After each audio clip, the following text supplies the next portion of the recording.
I don't get upset with necessarily the dynamic, but I do get upset with the logic of women and men, right? Like there's just certain things that just conflict with the logic of what it is that you're saying you want, right? Like as a man, if you're saying you want good women with no low body or little body count, then that means you should be sexually disciplined or sexually inactive, right? Like that you can't have one without the other. And then as a woman, if you want a man to be a leader and you want a man to um, guide you, then that means you have to be a follower. But if you don't want to follow, then how can he do that? So the logic of it a lot of the times gets on my nerve. Not necessarily the dynamic because it is what it is. Women complaints, they have legitimate complaints, just like men have legitimate complaints. But whenever you identify both of them, you know, they call you a fence sitter or you don't stand on anything or it's a simp. One day you a simp, now you're a feminist. It's just like, man. And then it's the internet. So it's like I can't do anything about it besides like, eh. But yeah, no, to me, it's stupid. A lot of this stuff is stupid. I can agree with that. And I think you're feeling what I'm feeling because the reason why it gets me the most though is that I'm older and the people that I deal with are more older also. So I'm thinking I can almost get 25-year-olds and anybody under 30 not quite grasping it. I can get that. But once you get over 30 and you've lived a little life, you dated a few people, may even been married before or had a couple proposals or whatever the situation is. I'm holding you to a higher standard as an understanding because by this time you know how things work. So when I hear women talking about men and they're basically at the top level, they're on a 10 talking about how disgusting or how they need to get their S together in order to be with me. And I'm thinking to myself, so you haven't come into the knowledge yet that you're a bit delusional, that you yourself are not together. So that's what gets me. So I'm wondering, like, are we not talking to each other individually? Like, are the women not calling the women out and say, hey, girl, you know what? You talking way too loud right now. Ain't no man gonna want that. So it's like no guidance on either side, but it's okay with everybody.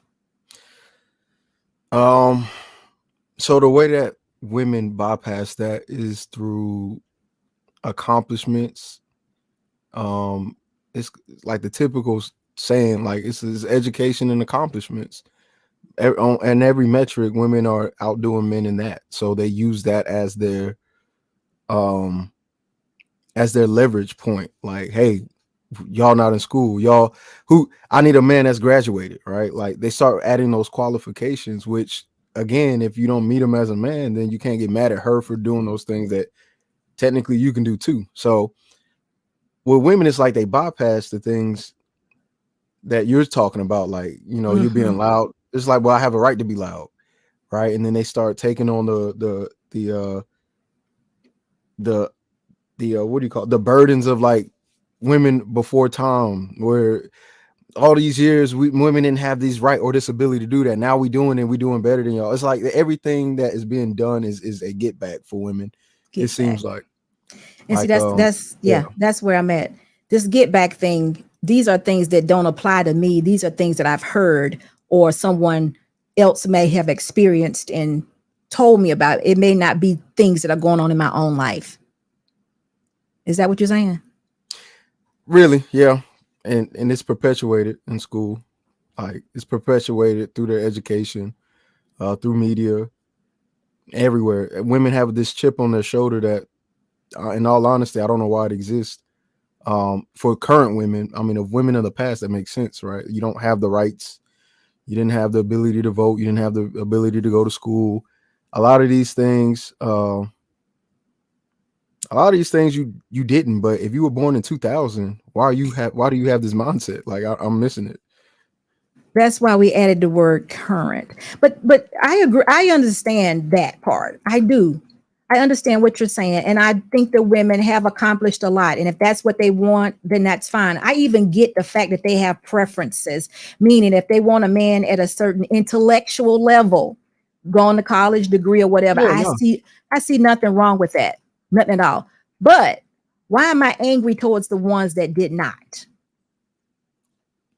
I mean, well, the reason they're angry towards the ones that did not is because the ones that did not are talking. Um, Okay. so Okay. it's it's a tick for tack system, which makes it annoying because if I'm if I'm educated, right, and I'm for example, right, so women will tell men, y'all are sexually irresponsible. Y'all need to keep it in y'all pants. Y'all need to be educated. Y'all need to make a certain amount. Y'all need to do this. All y'all trash. If you're that man and you say something to him, you just hate women. Like it. So even when you meet the qualifications and the standard that they set, it's not good enough. Because if you talk back, it's automatically, oh, you trash. So the same thing for the men that don't have any of those things. The women are going, you're not qualified to tell me anything because you didn't do that. Right. So if you're not educated as a man, that's even more reason why they're not going to listen. They already don't listen to people, including themselves. But if you're not educated as a man, you can't say nothing to them. If you don't make six figures, you can't say nothing to them. And if